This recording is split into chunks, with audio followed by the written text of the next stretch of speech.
ఆకాశం ఎందుకో పచ్చబడ్డది, ఆ నడుమ బొట్టేమో ఎర్రబడ్డది.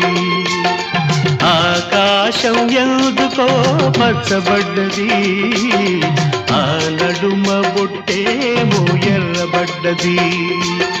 వీచే గాలుల తాకిడి, సాగే గువ్వల అలజడి, రమ్మని పిలిచే పైబడి